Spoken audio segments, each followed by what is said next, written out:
let's talk about Men at Arms by Terry Pratchett from his Discworld series. It's Discworld book number 15.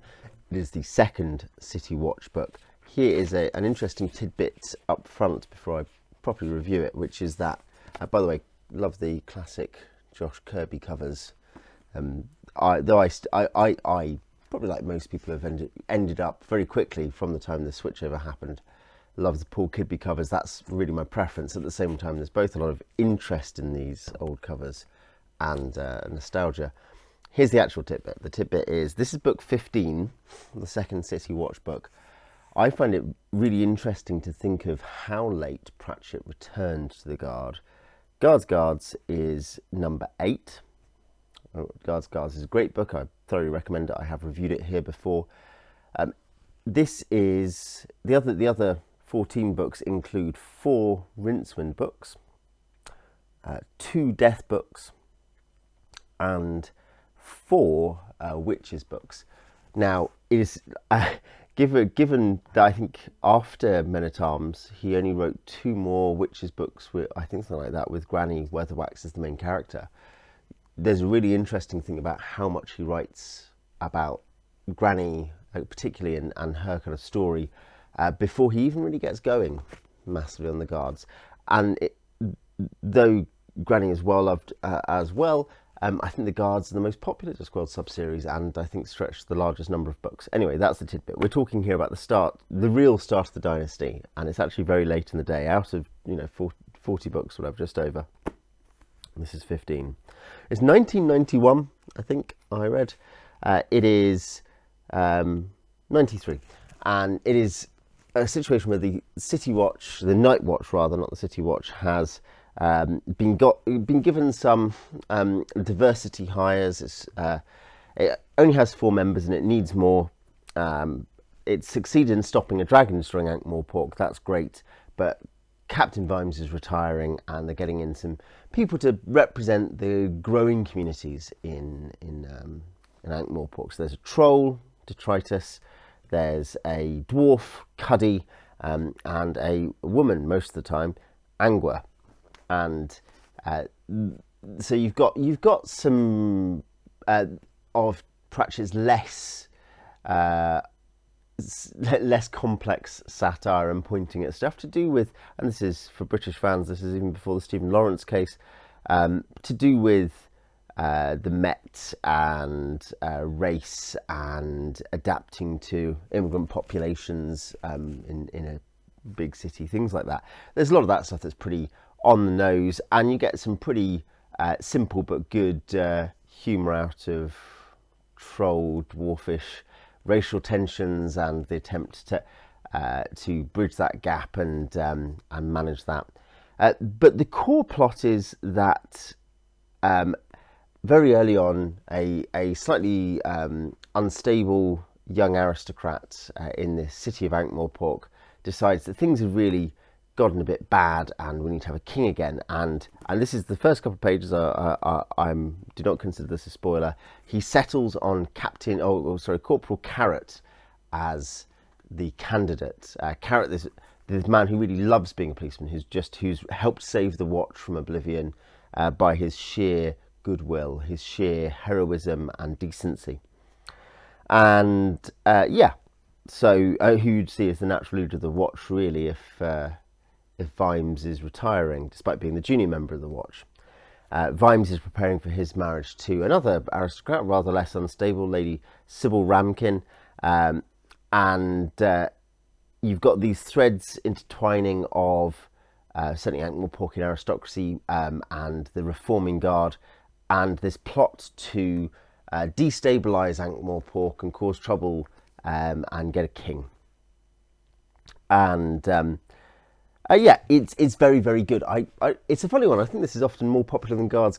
I had a simple comparison. I probably prefer Guards. But there are reasons this is iconic, and I think they certainly the range of characters, the expanded group of characters, which Pratchett has beyond his original 4 Watchmen, plus the background cast and the patrician and so on. Who's the Ankh-Morpork is a democracy. 1 man, 1 vote. He is the man. He has the vote. But here you have an expanded cast and you have an expanded set of concerns, and Pratchett handles them very well. The jokes are very good. This is absolute peak Pratchett for just being funny, for just working, for there being several gags a page. It's a 390-page book, 381-page book, sorry, and it doesn't miss really. Not literally every joke is a screamer. But when you're talking about multiple jokes per page, basically, and you're talking about over 1,000, you think about it, say 1,200 jokes or something, and those range from the kind of the mere observational or offhand or stylistic to the punning to the real big ones, and he's just very funny. And I think there's also a lot of that classic Pratchettian gentle philosophy, sometimes only barely masked, sometimes more subtly masked behind humour and fantasy. I talked about this in the Guards review, which I think Guards just has a lot of pretty serious and intense thoughts about things like duty and dignity and being able to look at yourself in the mirror at some level. That book was mostly about Vimes, not only, and characters there, and in some ways one of the key instigating instances, him coming in, and his own purity and heroism. Here, I think a lot of focus is on Carrot as well as the new characters, it works. He is a fascinating character study. It is not peak Men at Arms, City Guard philosophizing for Pratchett. That's Night Watch, for those in the know who have read more, but here, and some of the stuff is pretty on the nose.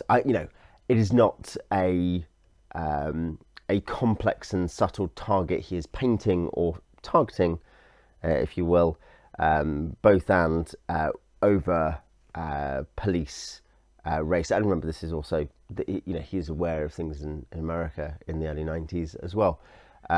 Police, race, migration, ethnic integration, or troubles therewith, people.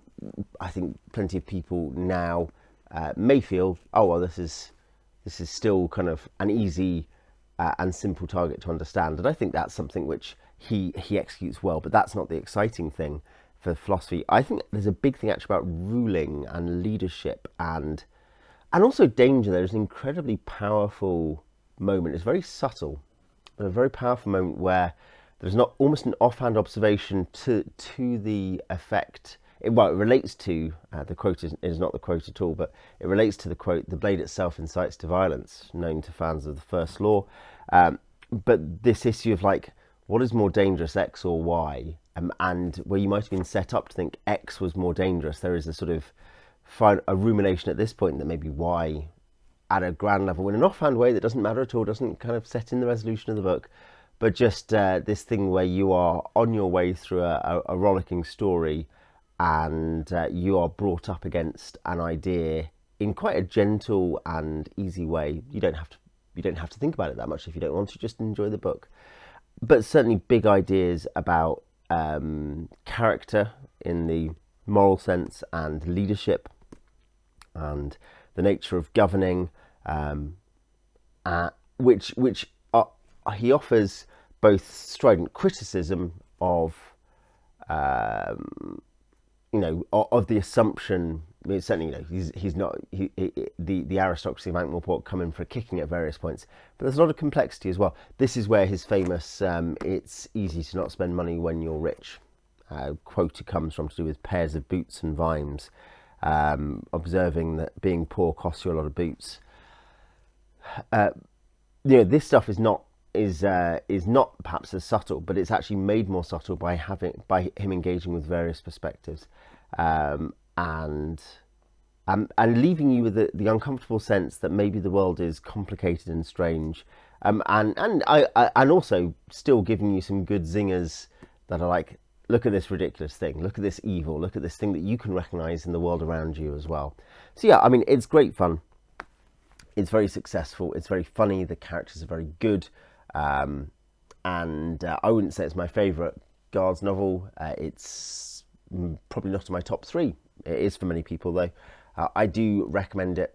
but particularly I would say read Guards first, and you'll enjoy it more. Anyway, tell me what you think in the comments. Till next time.